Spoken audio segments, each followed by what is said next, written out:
Hola, bienvenidos a este podcast de Filosofía y Ética. Somos estudiantes de la Universidad César Vallejo, de la Escuela Profesional de Ciencias Empresariales, Administración de Empresas, del curso de Filosofía y Ética a cargo del docente Juan Vargas Rojas, del año 2026-1. Los integrantes son Baltasar Andrea, Fabián Zuleika, Gavidia Valeria, Pretel Piero, Robles Sandra, Sáenz Olenka y yo, Alfaro Gabriela, como presentadora. Hoy trabajaremos con un fragmento del Libro Negro de Giovanni Papini, específicamente la conversación 7, el astrónomo desilusionado. Escucharemos la historia de Alf Wilkowitz, un joven astrónomo que tras observar el cielo con telescopios pierde su fe en un universo perfecto y eterno. Acompañemos la narración.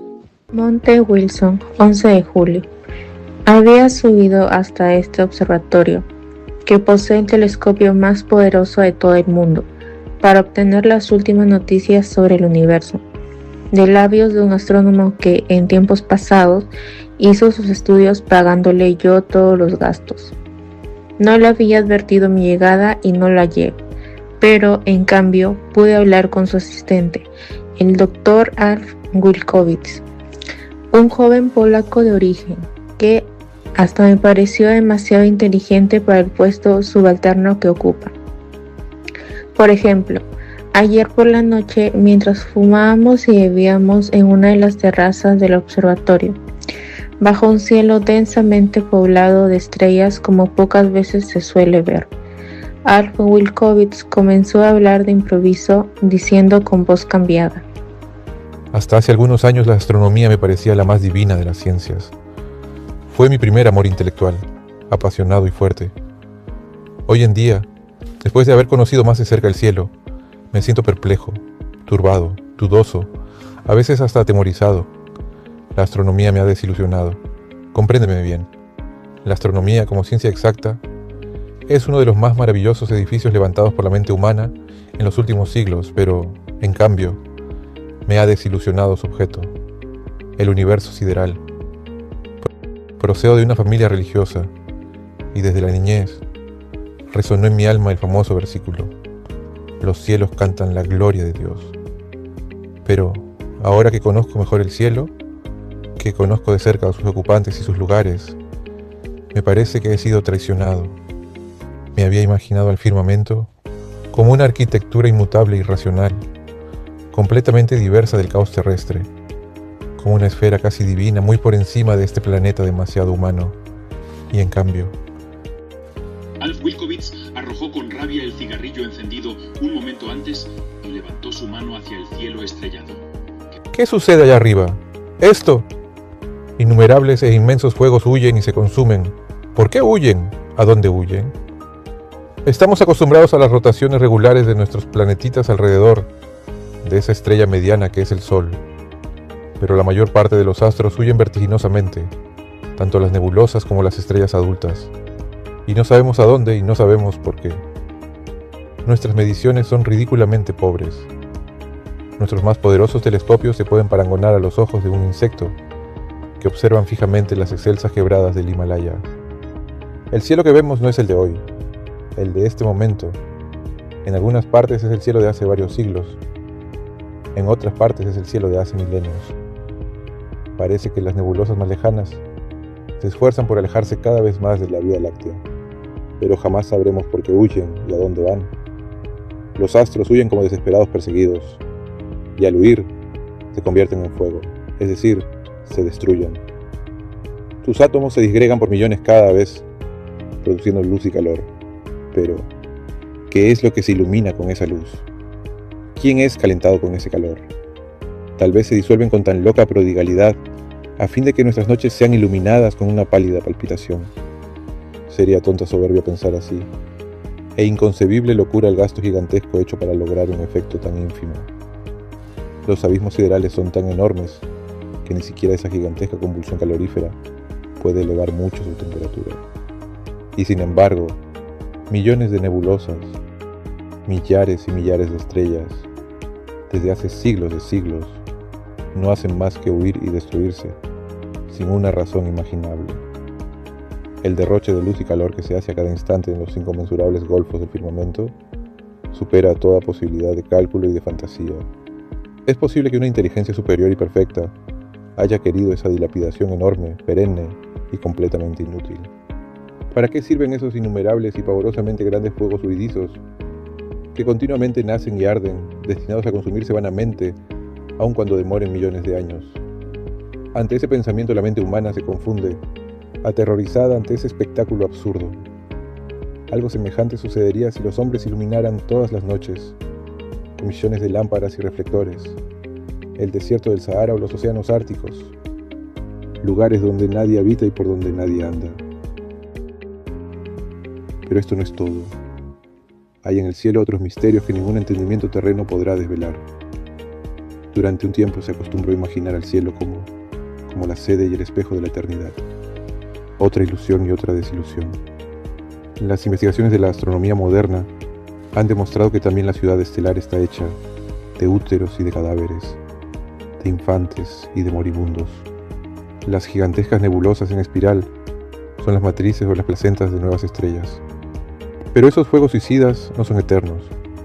Crecen, se dilatan, resplandecen con luz azul y clara en los vigores de la juventud.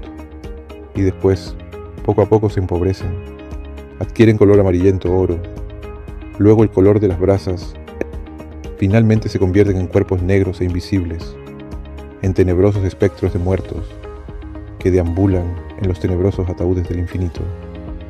El cielo es una infinita incubadora de infantes, pero es también un infinito cementerio de muertos. La ley del nacimiento, el crecimiento y la decadencia, que se creía propia de la efímera vida terrestre, es la ley que reina también en lo alto del cielo. Lo que se dijo acerca de los seres humanos, similares a hojas que se desarrollan frescas en la primavera y caen marchitas en el otoño, es también verdad para las estrellas.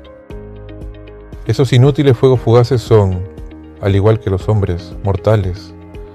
Tan solo hay una diferencia, que los hombres viven por espacio de millones de segundos, y los astros viven millones de años. Pero, respecto de la eternidad, hay en ello alguna diferencia. Comprenderá usted ahora mi extravío y mi angustia. Donde creí hallar la perfección sublime de lo racional, no he hallado más que un desgaste inútil, una prodigalidad alocada, un movimiento y una destrucción sin objetivo y sin razón. Donde creía hallar finalmente la majestad de lo inmutable y de lo incorruptible, he hallado las habituales alternativas de lo pasajero y lo transitorio, del nacimiento trabajoso, de la juventud malgastada, de la decadencia senil y de la muerte inevitable.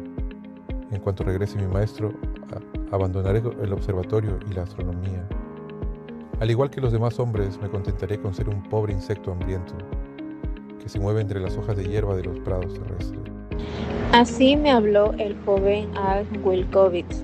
Se notaba en su voz el temblor de la ira y en sus ojos se traslucía ese húmedo brillo que se asemeja al llanto. Hasta aquí la narración. Ahora, junto a mis compañeras, vamos a responder 5 preguntas relacionadas con este texto, desde una perspectiva filosófica y ética sobre la ciencia. Para las preguntas 1 y 2, nos acompañará Valeria. Iniciamos. ¿Por qué la historia de la narración se relaciona con la ciencia? Esta historia se relaciona con la ciencia porque parte desde la observación sistemática del universo. Usando telescopios, analiza datos como la velocidad de las estrellas, sus edades y espectros, y cuestiona explicaciones tradicionales o religiosas desde la evidencia. Wilkowitz no habla desde la fe, sino desde sus mediciones y hechos concretos. Muy bien. Ahora la segunda pregunta. ¿Qué ciencias específicas identifican según Mario Bunge? Identificamos la astronomía, la física y la cosmología, todas ciencias fácticas naturales, también llamadas empíricas, porque estudian fenómenos reales del universo mediante la observación y la medición, no con razonamiento puramente lógico o matemático. Exacto. Ahora para la pregunta 3, Zuleika nos ayudará con la respuesta. ¿Qué ventajas y desventajas han generado para la humanidad los conocimientos científicos identificados en la historia? Como ventajas, estos conocimientos nos han permitido entender que el universo funciona con leyes físicas reales, dejando atrás explicaciones mágicas o religiosas. También han impulsado tecnologías como telescopios, satélites y predicciones astronómicas. Sin embargo, como desventaja, generan una desilusión existencial. Wilkowitz en el texto siente que fue traicionado porque el cielo no es eterno ni perfecto, sino que nace, sufre y muere, como nosotros. Este choque entre querer encontrar un sentido y toparnos con un universo indiferente es la gran desventaja emocional de la ciencia. Muchas gracias por tu respuesta. Ahora para la pregunta 4, nos acompañará Andrea. ¿Qué problemática principal de nuestro país solucionarían los conocimientos científicos identificados en la historia? En nuestro país, estos conocimientos astronómicos y físicos podrían solucionar varias problemáticas. Por ejemplo, mejoraría la educación científica e inspiraría a jóvenes a estudiar carreras STEM, es decir, carreras relacionadas a lo científico y tecnológico. Además de que también permitiría desarrollar tecnología satelital propia para mejorar las comunicaciones, la agricultura de precisión y la predicción de fenómenos climáticos.